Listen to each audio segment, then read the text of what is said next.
Salam, xoş gördük sizləri. Bugün sizlərlə geosignal və platformalar haqqında məlumat verəcəyik. Geosignal nədir? Ümumiyyətcə, litosfer havaların hərəkəti nəticəsində yer səthində iri tektonik strukturlar yaranır ki, buna deyirik geosignal və platformalar. Geosignallar yer səthində cavan və mütəhərrik sahələrdir. Yəni daima hərəkətdə olan sahələrdir. Geosignallar yerin geoloji inkişafının son mərhələsində, yəni kainoza erasında əmələ gəliblər. Ümumiyyətlə, geosignal inkişafı boyunca 4 inkişaf mərhələsindən keçir. Geosignalın inkişafının birinci mərhələsində yer qabığının böyük bir hissəsi enməyə başlayır. Burada nəticədə dəniz hövzəsi yaranır və bu hövzəyə qalın çökmə suxurlar toplanır. Yer qabığında qismən temperatur və təzyiqin dəyişməsi nəticəsində burada metamorfizləşmə prosesi yüksək ola bilər.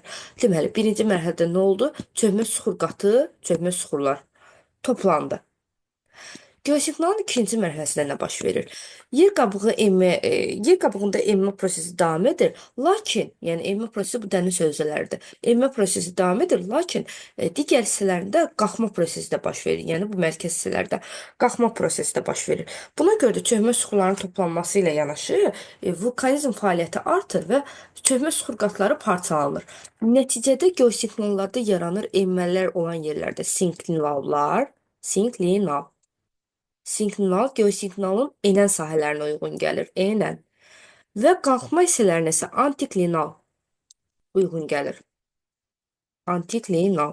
Burada axırından linklinal sözündən yadınızda saxlayın ki, bu geosignala aid olan termindir, qalxma. Çünki platformada da işlədəcəyik bu termini. Antiklis, siniklis oxşardılar. Axırı linklinal qutarsa geosignal oradan gəlib. Deməli, enə, signal, qalxan sahələr isə antiklinallara uyğun gəlir. İkinci mərhələdə nə oldu? Enmə prosesi davam etdi. Enmə prosesinin yanaşı vulkanizmin təsiri ilə qalxma prosesi də baş verdi. Buna görə də geosignalın enən sahələr, signallar və antiklinallar yarandı. Geosignalın inkişafının üçüncü mərhələsində nə baş verir? Yer qabığının enməsi dayanır, onun yerinə isə dağa əmələ gəlmə mərhələsi yüksəlir. Bunun nəticəsində yer səthində hündür dağ sistemləri yaranır. Və burada antiklinal və sinklinallar, burada yaranan antiklinal və sinklinallar birləşib hündür dağ sistemlərini yaratdılar. Yer səthində olan bütün cavan dağlar geosignalın inkişafının üçüncü mərhələsinə uyğun gəlir. Dağ əmələ gəlmə mərhələsi, dağ əmələ gəlmə yazırıq ki, yüksəldi. Bu mərhələləri ardıcıl bilməyi, dağ əmələ gəlmə. Dağ əmələ gəlmə yüksəldi. Burada antiklinal siqnallar yarandı. Burada isə antiklinal siqnallar artıq birləşib hündür dağ sistemlərinə əmələ gətirdi. Bütün cavan dağlar geosignalın inkişafının üçüncü mərhələsinə aiddir. Cavan dağlar. Geosignalın inkişafının dördüncü mərhələsi isə onun son mərhələsidir. Burada artıq daxili proseslər zəifləyir, xarici proseslərin təsiri ilə dağlar milyon illər ərzində tədricən dağılaraq düzənliklərə çevrilir. Geosignalın inkişafının bu mərhələsi adlanır platformalar. Baxın bu hissələr görürsünüz, artıq dağlar hamarlanıb, olub düzənliyə çevrilir. Buna deyil ki, xarici proseslərin təsiri ilə baş verir. Geosignalın inkişafının son mərhələsi adlanır nə? Platformalar. Bütün qədim ərazilər dördüncü mərhələyə aiddir və yaxud da qədim dağlar. Cavan dağların hamısı isə geosignalın inkişafının üçüncü mərhələsinə aiddir. Geosignal nə oldu? Geosignal yer səthinin cavan və mütəhərrik, yəni hərəkətli sahələridir. Geosignal nə vaxt baş verib, yaranıb? Kaynoza erasında formalaşıb geosignallar. 4 inkişaf mərhələsindən keçdi. Birincidə çökmə surqatı toplandı, plus temperaturun təsiri ilə metamorfizləşmə prosesi burada getdi. İkincidə vulkanizm prosesi ilə əlaqədar çökmə suxurlar parçalandı. Nəticədə antiklinal və sinklinallar yarandı. Sinklinal geosignalın enən sahəsi, antiklinal isə qalxan sahəsi.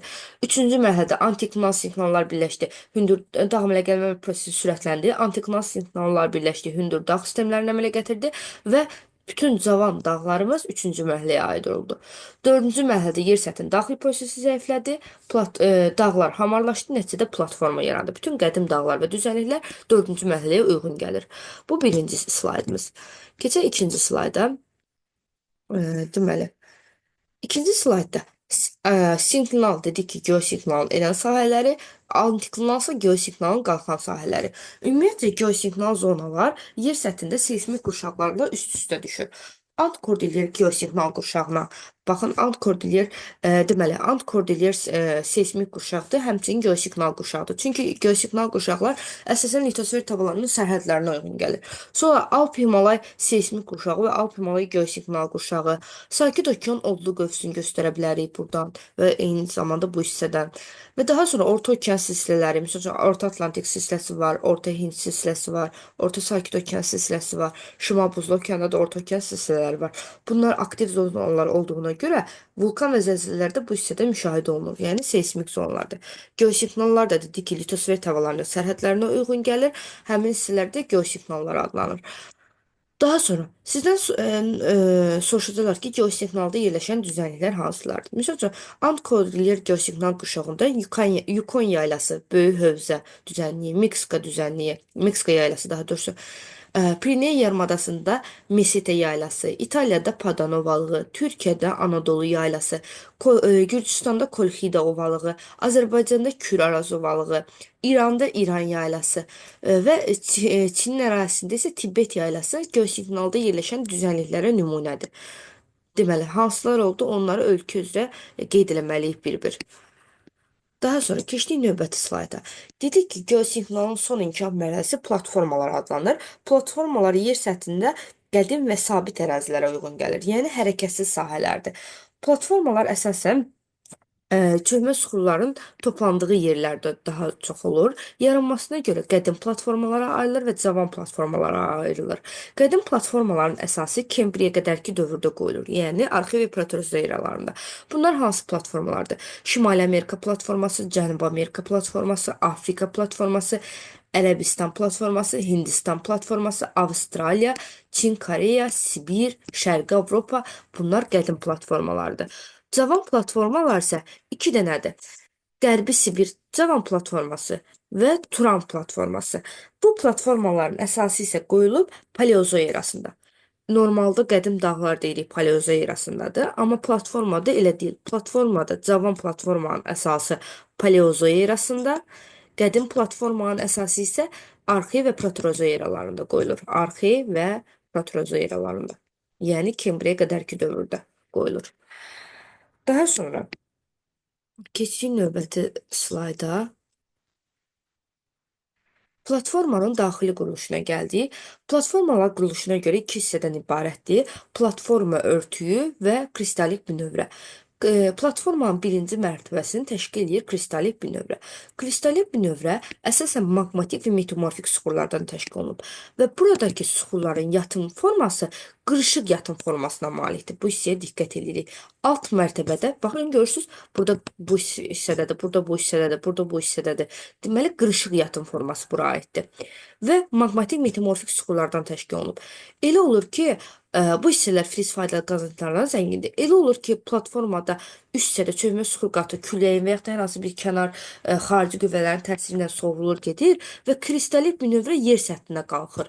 Və bu yer səthinə qalxan hissələrdə soruşurlar hansı faydalı qazıntılar üstünlüyü təşkil edir. Aşağı hissə filiz faydalı qazıntılardan zənginlikdir axı. Deməli, həmin hissədə platformanın yuxarıya qalxan hissələrində kristalik bünövrənin daha doğrusu yer səthinə çıxdığı hissələrdə filiz faydalı qazıntılar üstünlüyü təşkil edir. Platformanın alt mərtəbəsi isə, daha doğrusu ikinci mərtəbəsi isə platforma örtüyü adlanır. Platforma örtüyü onun üst mərtəbəsidir, ikinci mərtəbəsi. Burada süxurlar əsasən üfüqi lay şəklində yatır. Görürsünüz, dalğalı formadadır. Üfüqi lay şəklində yatır quruluşuna görə. Aşağı hissə isə qırışıq idi. Burada əsasən çökmə mənşəli süxurlar toplanır. Çökmə mənşəli faydalı qazıntılarla zəngindir. Bunlar hansılardır? Neft, təbii qaz, daş kömür və digər çökmə mənşəli faydalı qazıntıları bura nümunə göstərmək olar.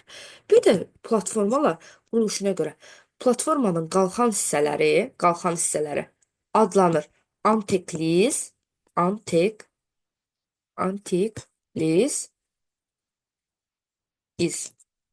Enən hissələri isə adlanır sineklis. Enən. Sineklis. Bunu digərindən necə qarşıdırmısınız? Oxşar söz kimi. İz fikrinizdə tutun ki, qədim iz qoyub gedib. O cürlə fikrinizdə tutun. Platforma qədim sahələrdir. Qədim yerlərə aiddir. Platformanın qalxan hissələri anteklizlər, enən hissələri adlanır sineklizlər. Daha sonra növbəti slayda keçək. Yer səthində qırılmalar baş verir tektonik proseslər nəticəsində. Yer səthində qırılıb qalxmalar horst adlanır. Qırılıb qalxma. Qırılıb enmələr isə adlanır qraben. Enmə. Qırılıb enmə nəticəsində qrabində yaranan göllər əsasən dərin olur və şirin sulu göllər olur. Misal üçün Afrikada yerləşən gölü göstərmək olar. Tanqanika, Nyansa göllərini göstərmək olar. Baykal gölünü göstərmək olar. Dünyanın ən böyük horstu nə isə nümunə kimi Ruvenzori horstunu göstərmək olar. O Ruvenzori horstu dünyanın ən uzun horstudur. Horse qraben nə oldu? Qırılıb qalxma. Horse, qırılıb enmə qraben. Platformanın qalxan sahəsi adlandı antekliz, enən sahəsi adlandı sinekliz. Geosinklinalın qalxan sahəsi adlandı antiklinal, enən sahəsi adlandı sinklinal. Bugünkü dərsimiz bu qədər.